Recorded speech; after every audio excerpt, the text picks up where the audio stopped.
Hi everyone, Lady Botchar Angela here with a Viking bag tutorial, and this is only the leather version. So I have my pattern here, and both are 1/4 and 1/3 scale, and both have only 5 pieces. So I'm going to get a close-up so you can see the different sizes here, and one is 4 centimeters, bottom is 4 centimeters. Again, this is going to be kind of intuitive grafting of your own patterns. I feel that the graph paper is very helpful for this, just because I can count how many 1 centimeter spaces there are. So, or excuse me, 1 millimeter square. Sorry. And so here I am, I'm just showing you all the little pieces and how they're going to kind of fit together, and then the side piece there. So you don't have to have the side piece if you want just a flat bag, but I find that the side piece actually is pretty cool, and you can store quite a bit of stuff in there. Here is the 1/3 scale, and you can see the measurements here as well. And for the length, so you can kind of scale that down for a 1/4.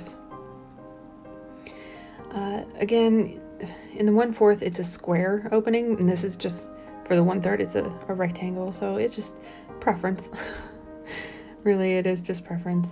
And so we have a back panel, a front panel, a loop strap, which is this, a locking strap, which is this, and then the side piece for both. So again, only 5 pieces. It is fairly simple to put together. We put together the strap and the locking piece on the front and back panels separately first, and then we attach them to the side panel, and then you're finished. It's that simple. So I have some material here, and this is like a pleather sort of thing.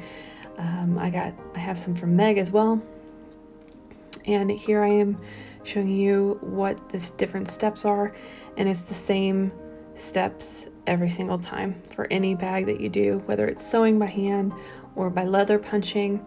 And this is what I'll be doing in this video, is leather punching the holes. So here we are. This is going to be probably the tedious part of this whole project, is that I'm going to poke holes in everything.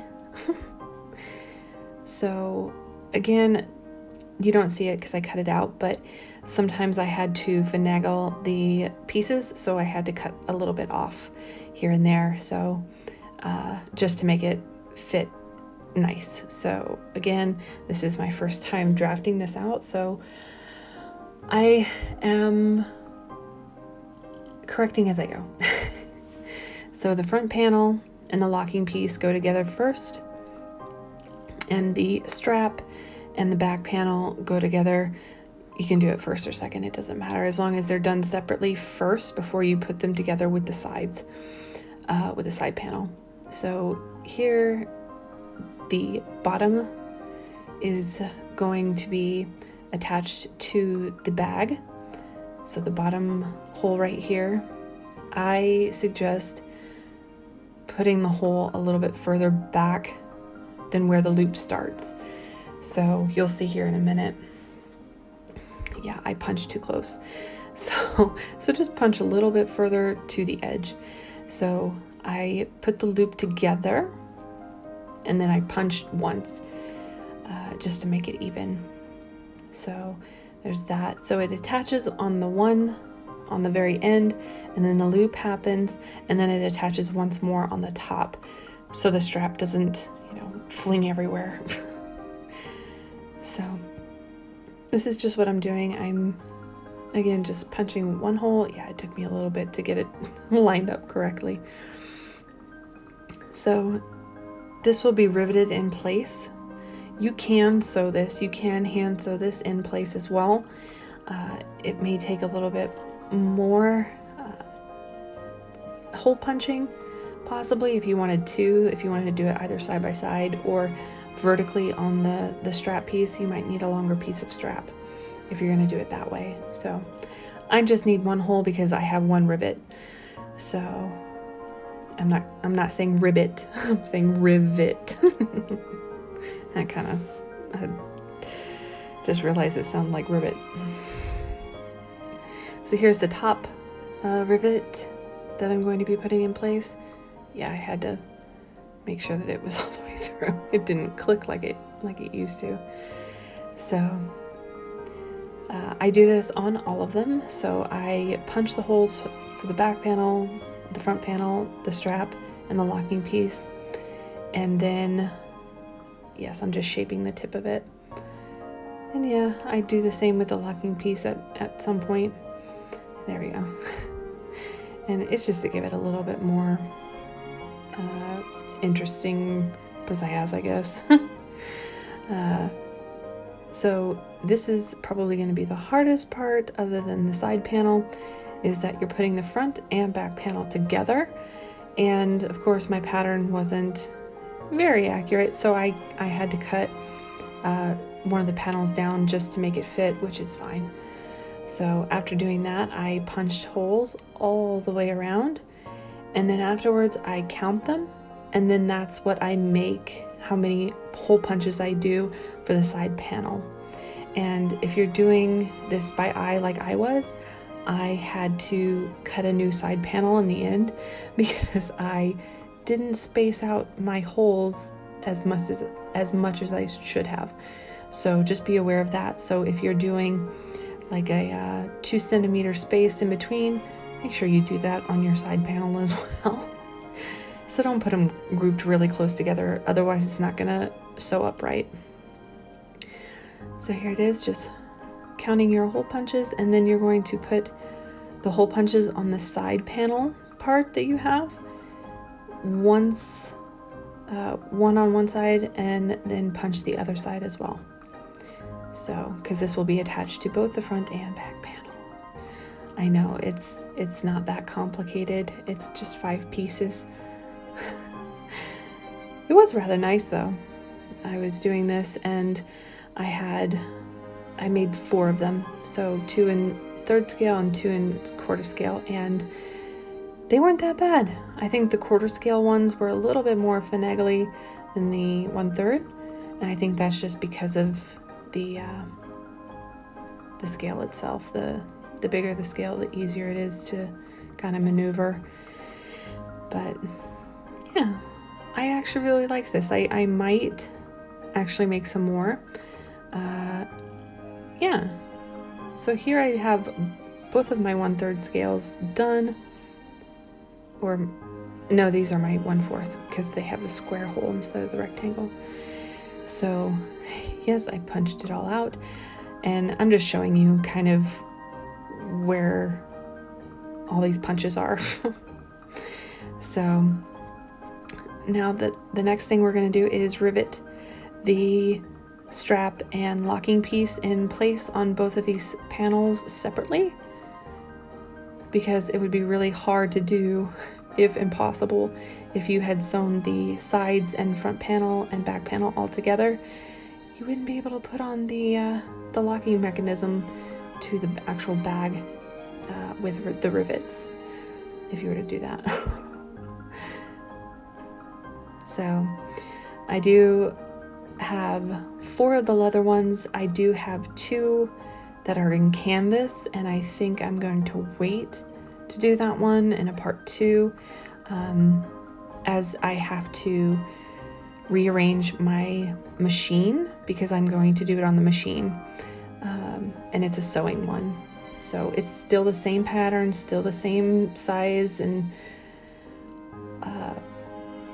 scales for the 1/4 and 1/3, but this one I will be doing one by hand sewing and one by machine sewing, so that you can see that it is done, even if you don't have rivets and, you know, leather punches and stuff like that. So, and that you can make it in different kinds of material. So yes, this is the one I had to redo because my spacing was not correct. I did try, it didn't work out. So just make sure of your spacing on your side panel and your actual bag.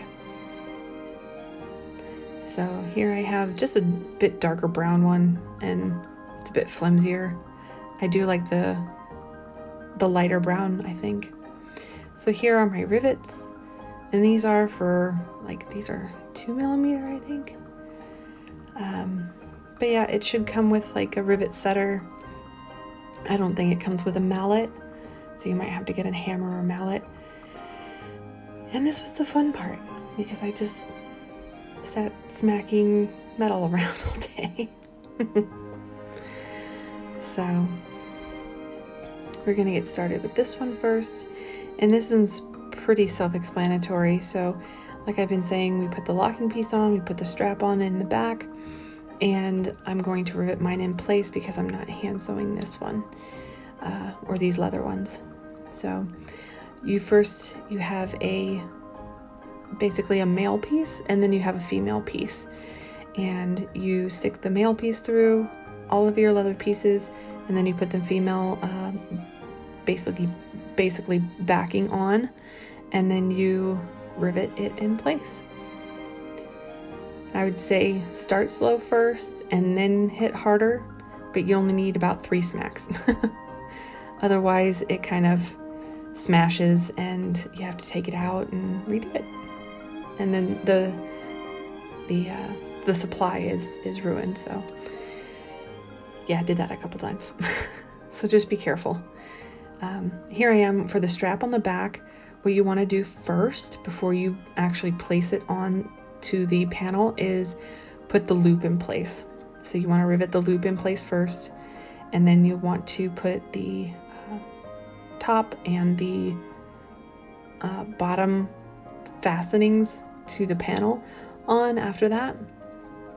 I had to, again, remember when you're making your punches on that strap, make that first punch closer to the edge than I did. Otherwise you're not going to be able to rivet it in place accurately. So otherwise it'll just pull out, which mine did.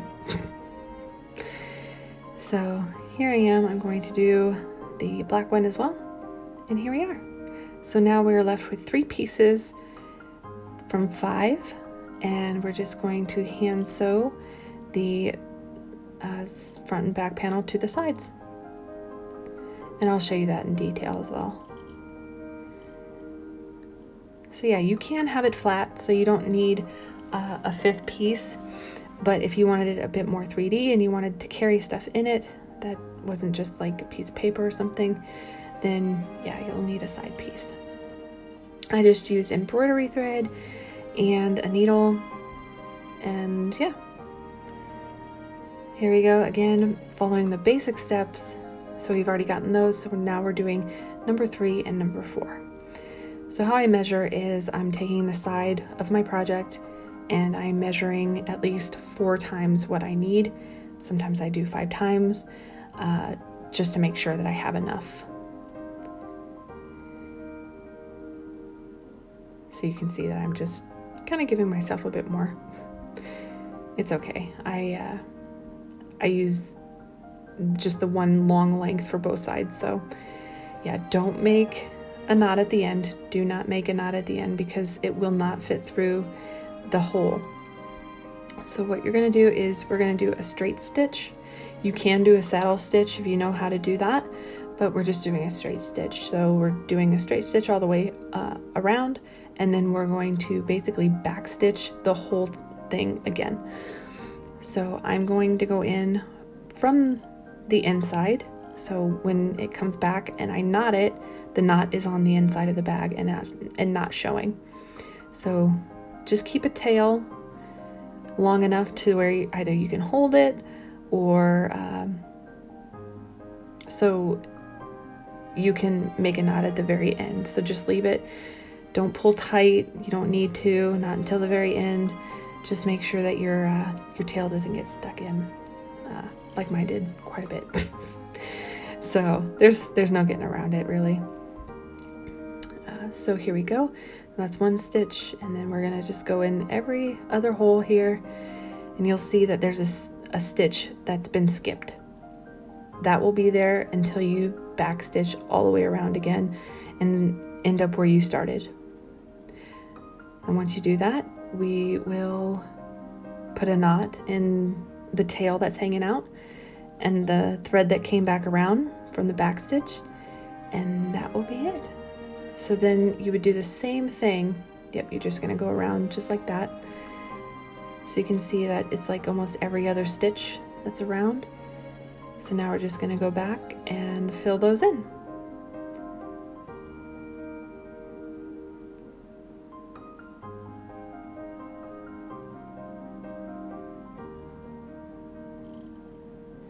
So you can see here, we're just making another stitch around, and don't mind that there's a tongue sticking out.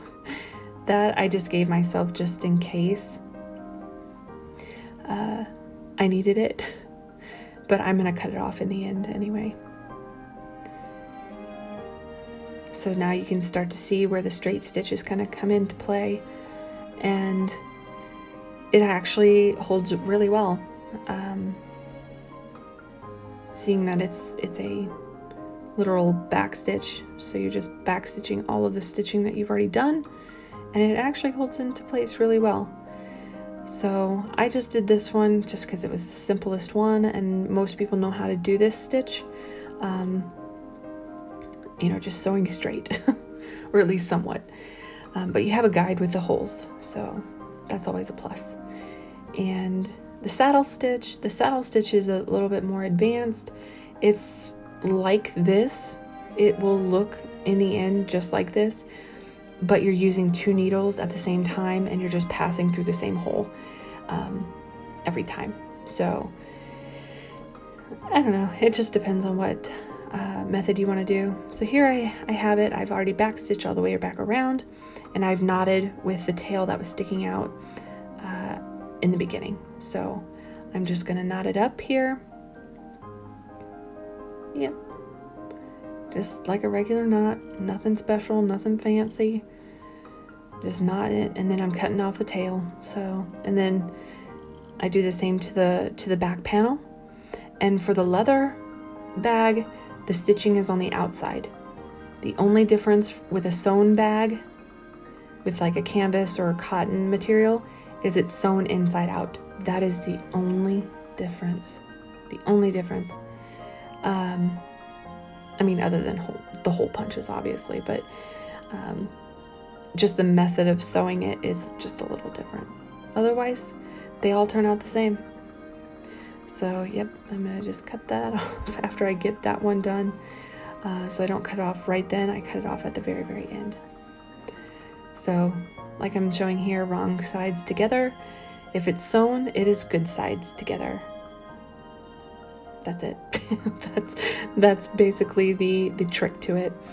So here you'll see that I go ahead and I sew that up, and I do that for the rest of them as well, and pretty much the bag is done. So once it's sewn up, you pull the flap over and you lock it into place from the locking piece from underneath the front panel. Boom, there you go. And it actually is really, really cute. So yep, I just clipped off the overage there. So I am actually pretty proud of this thing. I didn't know it was going to turn out this well. I really like this material that Jointed Designs Meg gave me, because it's flexible without being floppy, if that makes sense. So it's sturdy enough that the shape is going to hold, and it works really well with a hole punch and rivets and all of that. Yeah, so here they are. I did 2 in the 1/3, like I said before, and 2 in the 1/4 scale. And then I'm going to show you how it looks on Edu, which is a 1/4 scale as well. And I really hope you guys try this out. I'd love to see your guys' take on this little Viking bag. And just tag me if you do on Instagram. It's at lady_bacha. So that's all I have for today, guys. Thanks for watching.